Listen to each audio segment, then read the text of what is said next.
ตามขันคือแสงจันทร์มันสวยเด่นพวกพี่น้องก็คงเห็นบ้องเจริญในเทือนี้สิไข่สี่ฟองนิทานนำนิทานพื้นบ้านบอกว่าทันสมัย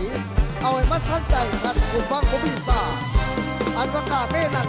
เป็นสิทธิธรรมอันดับ